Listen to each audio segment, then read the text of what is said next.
Maaf ya, maaf. Dan ini apa lagi? Ini anggota saya nanti nih, D4 promosi kesehatan.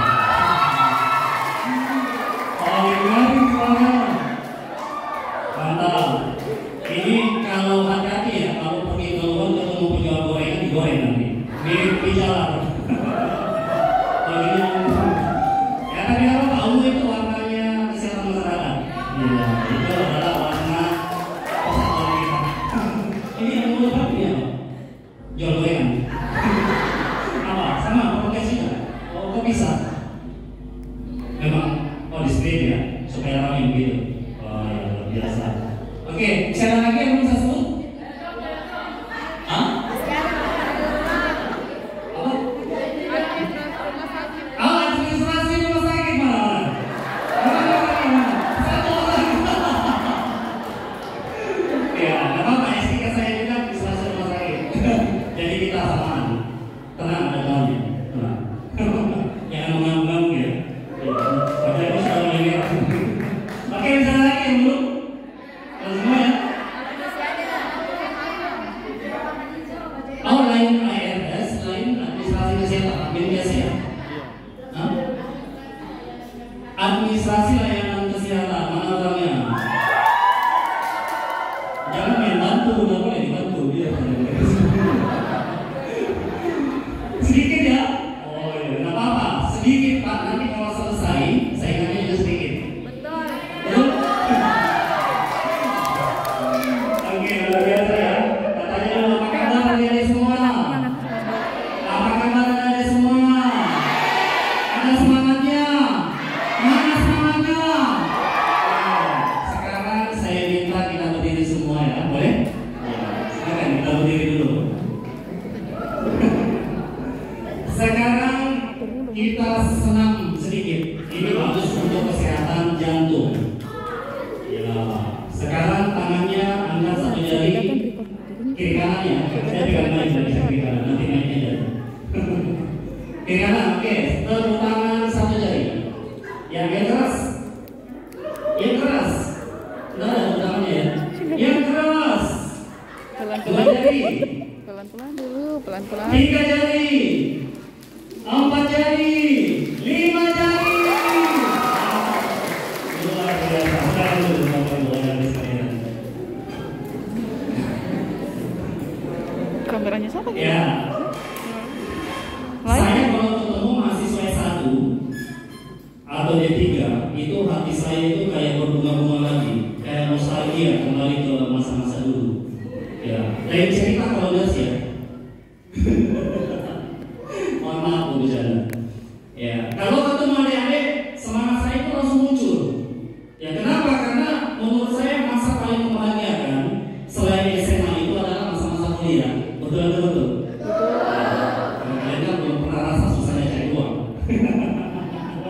Sekarang masih ketawa-ketawa nih. Betul atau betul ini? Ya di depan ini kan sudah asam urat semua. Ya jadi adik-adik masa S1 itu bagi saya adalah masa yang sangat banyak memberikan kenangan. Kenapa? Karena di masa S1 saya itu banyak sekali pembelajaran. Banyak sekali hal-hal mungkin yang akan tidak bisa saya lupakan seumur hidup. Dan yang luar biasanya juga di masa-masa saya kuliah S1 itu saya bertemu banyak orang yang luar biasa. Mungkin di sini ada alumni dari Universitas Parawalau juga ya. Ada Ibu Arin, kebetulan Bu Arin juga alumni FKM mana tahu ini? Oh iya salah ya. Sama Ibu siapa tadi satu? Saya Bu Juli. Ibu Yuli ya? Iya. Ibu Yuli. Jadi adik-adik sekalian, saya sebenarnya bisa terbentuk seperti ini, ya bisa mencapai apa yang saya inginkan sampai hari ini. Itu salah satu faktor penentunya adalah banyaknya teman-teman saya yang ternyata orang hebat. Jadi adik-adik, sebenarnya kita kuliah itu bukan hanya mendapatkan yang namanya ilmu, bukan hanya kita belajar bagaimana melakukan standar-standar kompetensi yang kita kejar sebenarnya. Tapi yang paling penting sebenarnya kuliah itu adalah kita membangun pertemanan, kita membangun relasi. Jadi semakin banyak kita berteman, semakin banyak kita punya relasi, bahkan berdampak pada diri kita di kemudian kemudian hari. Dan apabila saya sudah merasakan hari ini saya bisa banyak dapat rezeki karena teman-teman saya. Makanya yang di sini ya, ayo kenalan sama teman-temannya mumpung masih satu stikers. Apalagi yang rajin-rajin ikut organisasi kan banyak nanti teman-temannya di luar sana. Jadi kan akan memberikan kita ya, yang pertama adalah kebahagiaan karena punya banyak teman, yang kedua rezeki di kemudian hari.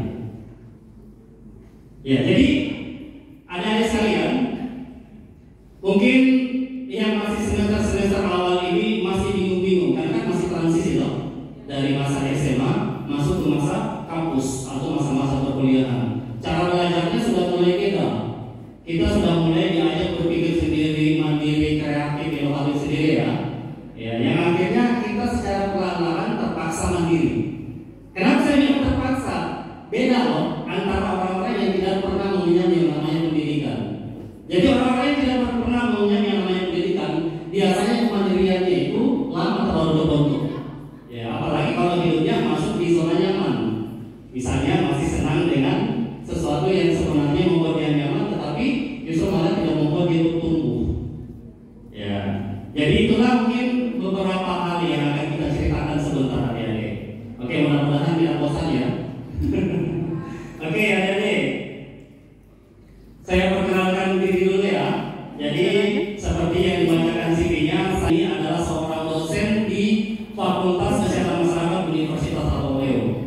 Ya, alhamdulillah sampai hari ini saya masih dipercaya sebagai ketua Perkumpulan Promotor dan Pembidik Kesehatan Masyarakat Indonesia atau PPPKMI ya. Organisasi profesinya untuk promotor kesehatan. Ya. Jadi nanti adik-adik yang kuliahnya di Departemen Promotor Kesehatan, Promosi Kesehatan, itu nanti boleh daftar sebagai anggota muda ya. Ya, nanti kan ada anggota biasa setelah selesai. Jadi sekarang boleh. Kebetulan luar biasanya ketuanya itu adalah salah satu dosen di Karya Persada. Itu Ibu Arin sendiri, ketua dari PPKMI untuk Kabupaten Muna. Aproksiman ya. Iya. Kebetulan mau terbentuk cabangnya ya. Oke, saya hari ini dikasih tugas untuk membawakan materi tentang membangun kepercayaan diri dan memotivasi adik-adik. Sebenarnya materi ini harusnya mungkin banyak bisa kita dapat di luar sana, tidak hanya di tempat ini saja. Ya, tapi dengan waktu yang singkat ini mudah-mudahan bisa maksimal ya. Ya, saya juga hari ini sebagai trainer ya di salah satu perusahaan terkemuka dari Indonesia, ada PT MJA namanya. Saya salah satu trainer yang hari ini banyak melahirkan entrepreneur muda untuk Sulawesi Tenggara dan Indonesia secara umum. Oke, adik-adik, pertanyaan yang paling pertama yang ketika adik-adik masuk daftar dan registrasi dan lulus di kampus itu adalah apa sih sebenarnya itu mahasiswa? Mungkin dari adik-adik sekalian sudah ada yang tahu. Oh, maha itu Pak artinya besar. Gitu ya. Siswa artinya orang yang belajar. Gitu ya. Ya, berarti mahasiswa adalah orang yang belajar dan besar. Betul atau betul? Ya, berarti aku. Karena aku besar toh. Otak, oh ya, balik lagi. Mana otak? Gak ada ya? Oh, ada. Ini namanya mahasiswa. Berarti siswa besar. Ya, jadi adanya mahasiswa itu adalah orang-orang yang berpikir besar. Jadi memang mahasiswa itu diajar untuk berpikir bagaimana caranya bisa melahirkan sesuatu yang besar. Jadi sebenarnya banyak dari mahasiswa itu yang merasa dirinya kecil, merasa tidak punya daya, merasa dikekang, merasa dikendalikan, merasa diatur. Apalagi sama dosennya paling takut. Kalau sudah diajak error, Pak, ya kami kamu dosen rumahnya dosennya. Iya, kenapa? Karena mungkin dari awal kita sudah salah mindset. Biasanya kan perpindahan dari SMA ke kuliah itu masih ada yang bingung nih gimana nanti caranya belajar ya. Ya tadinya saya terstruktur jadwalnya, tiba-tiba kuliahnya jadinya beda sekali dengan yang namanya pelajaran di SMA. Nah, jadi ada mahasiswa itu adalah agent of change. Kayaknya sering dengar istilah ini ya. Ya, tapi apa sih maksudnya? Jadi agent of change adalah orang-orang yang harusnya bertindak sebagai agent perubahan. Apa maksudnya ya? Jadi kita di sini sebenarnya adalah orang-orang yang mempertahankan nilai-nilai, orang-orang yang punya integritas, orang-orang yang sebenarnya harusnya memberikan manfaat besar bagi masyarakat.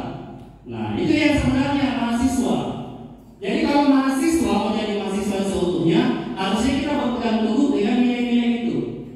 Ya, karena di sini tempat kita belajar.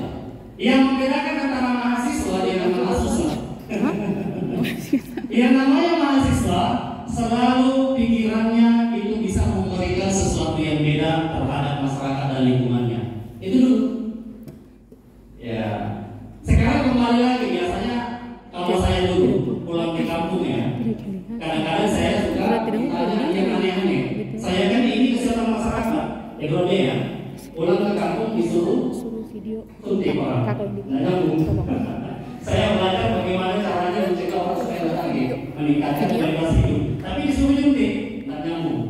Ya, tapi karena kita ini mahasiswa, ya kita jawab saja dengan cara yang lebih elegan, gitu ya. Ya kenapa? Karena memang masyarakat melihat kita adalah orang yang besar. Oh, si Anu ya, tapi ini awal kuliah ini tadi ini masih gitu saja beda. Jadi memang masyarakat melihat itu adalah orang-orang yang besar, orang-orang yang punya pendidikan. Makanya ekspektasinya juga tinggi. Ya, sehingga dengan hal tersebut memang kita harus kembalikan kepada diri kita sendiri. Bahwasanya kita ini sebenarnya adalah orang besar. Itu dulu yang paling penting. Kita orang besar, kita orang hebat, kita adalah orang yang punya integritas, kita adalah orang-orang yang bisa memberikan perubahan yang baik bagi lingkungan dan masyarakat kita. Ini dulu yang kita tanamkan nilai-nilainya ya. Kita sepakat boleh? Sepakat ya? Jadi itu dulu. Jadi sebelum kita belajar masalah teori, kita belajar masalah konsep, kita harus tahu dulu nilai-nilai dulu dari mahasiswa. Oke, mahasiswa siap? Kok loyo-loyo? Siap mahasiswa? Siap. Itu dong semangatnya. Iya, semangatnya harus semangat lagi terus. Oke. Inikah impian Anda? Inikah impian Anda? Dapat ijazah? Inikah impian Anda? Coba tanya dulu diri Anda masing-masing. Inikah impian Anda? Coba dijawab jujur. Inikah impian Anda? Ya atau bukan? Ya atau bukan? Kalau iya, pasti bingung mana yang bagus ini? Ya atau tidak? Ya, jadi adik-adik, ini adalah hanya ending saja dari proses kita. Ini bukan tujuan kita sebenarnya masuk di kampus. Betul. Ini pasti kita dapat kalau kita ikut program, kalau kita ikut apa yang diarahkan oleh pengajar kita, dosen kita, guru kita. Tapi apa yang kita kejar sebenarnya? Apa impian kita? Ada yang bisa bantu jawab? Ada yang bisa bantu jawab? Apa sebenarnya impiannya adik-adik? Masuk di kampus ini kuliah.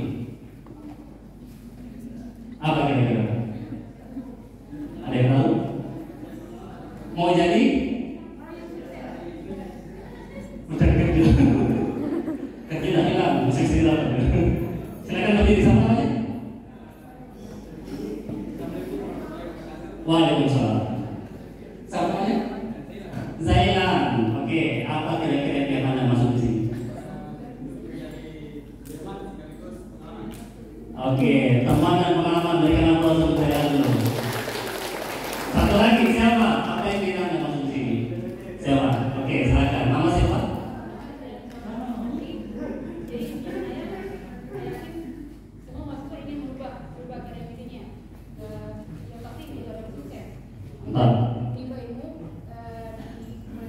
Oke, berikan aplaus untuk kalian.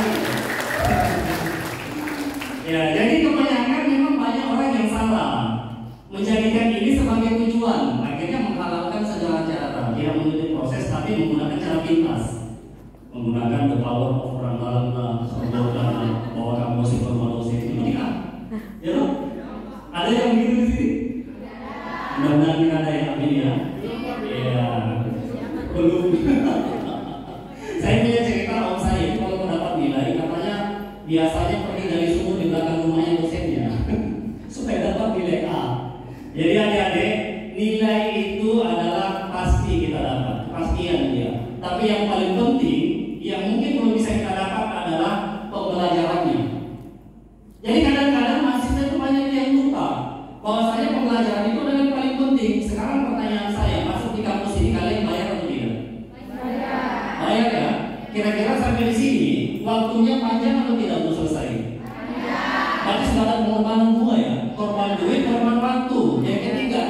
enggak kuliah? Capek sekali kuliah. Terus kalau kuliah hanya dapat ijazah, ngapain? Ijazah tidak akan membawa kalian menuju kesuksesan. Betul atau betul? Jadi hilangkan mindset saya mau dapat ijazah, saya mau dapat nilai A. Apa yang kalian cari? Belajar, itu saja. Memang belajar itu tidak enak. Ada nggak yang enak kalau belajar ini? Kecuali dijadikan hobi, dijadikan makanan mungkin ya. Namanya belajar tidak enak. Karena memang belajar itu adalah zona bertumbuh. Kalau di teori zona nyaman ya, zona bertumbuh adalah zona belajar. Jadi kalau Anda nyaman dengan keadaan sekarang yang membuat Anda tidak belajar, hati-hati. Rugi uang, rugi waktu, rugi apa lagi tadi? Rugi tenaga, ya capek dimarahi sama dosen dan lain sebagainya, kerja tugas. Kayak ini mewakili aspirasi yang ada sekalian ini. Ya, jadi ini kepastian. Ijazah itu adalah kepastian. Yang penting tidak keluar dari kampus pasti dapat ijazah. Tapi tidak semua orang keluar dari kampus bawa yang namanya ilmu. Tidak semua yang keluar dari kampus bawa yang namanya skills. Tidak semua yang keluar dari kampus bawa yang namanya kompetensi. Mudah-mudahan adik-adik semua ini tidak menjadi orang-orang yang rugi. Karena kenapa? Di Al-Quran itu saja sudah larang kita rugi, Pak. Betul? Betul. Iya, selalu disebutkan kan kalau orang yang melakukan kesalahan adalah orang-orang yang merugi. Ya makanya kita disuruh selalunya harusnya jangan rugi lah. Masa sudah buang-buang tenaga tinggalkan kampung, tidak ada lagi didapat. Yang muncul lagi kalau misalnya kayak mahasiswa kebidanan, selesai D3 Pak, ya, biar mungkin teknik menjahit sederhana, nggak tahu, ini kan jadinya gimana gitu. Ya ada juga yang seperti itu. Ya mudah-mudahan tidak ada ruangan ini ya, amin. Ya. Jadi ini jangan dijadikan tujuan, karena ini adalah kepastian. Oke adik-adik, kita mahasiswa kesehatan itu sebenarnya adalah salah satu bibit, ya, salah satu yang dipersiapkan untuk bagaimana meningkatkan derajat kesehatan masyarakat Indonesia secara umum. Jadi adik-adik ini adalah sebenarnya fondasi di dalam pelayanan kesehatan kita nantinya. Makanya pendidikan kita dituntut untuk mempersiapkan orang-orang yang siap untuk dipakai di dunia kerja, yang punya kompetensi, yang punya skills, dan yang bisa diandalkan. Cuma kan pertanyaannya ini lulusan banyak, gitu ya? Lulusan kita banyak, ya silakan Anda bersaing. Siapa yang paling hebat, yang paling bagus skillnya, itu yang akan menguasai. Nah sekarang tantangan kita adalah gambar ini. Kalau kita lihat tren peningkatan ya kasus untuk penyakit-penyakit kardiovaskular, untuk penyakit-penyakit non-communicable disease atau penyakit-penyakit tidak menular, ya itu sebenarnya sekarang itu sudah bergeser trennya. Di mana kita di Indonesia ini kan sekarang sudah menghadapi namanya double burden atau beban ganda. Belum selesai masalah penyakit menular, ternyata penyakit tidak menular sudah mendekati angka-angka penyebab kematian tertinggi di Indonesia. Nah sekarang pertanyaan, siapa yang punya tugas untuk menyelesaikan masalah ini? Promosi kesehatan dengan dia. Dengan Rasulullah dia belakang. Jadi yang punya tugas nantinya adalah adik-adik sekalian. Betul? Iya. Jadi adik-adik ini adalah tugas kita. Ya. Sekarang kita lihat bagaimana tantangannya untuk masalah kompetensi kita. Nah kita tahu hari ini hampir semua profesi kesehatan itu sudah dituntut untuk memenuhi standar kompetensi. Ya, dari setiap profesi itu memang sudah ada kamus-kamus kompetensinya. Jadi sebenarnya sekarang tidak susah. Sekarang itu kita sudah punya kitab suci ibaratnya. Jadi sekarang itu saja. Oh, kalau tidak misalnya harus bisa ini untuk level D3. Ya itu yang dikejar. Jangan dikejar yang lain. Sama kayak misalnya kayak podcast, dia harus punya kemampuan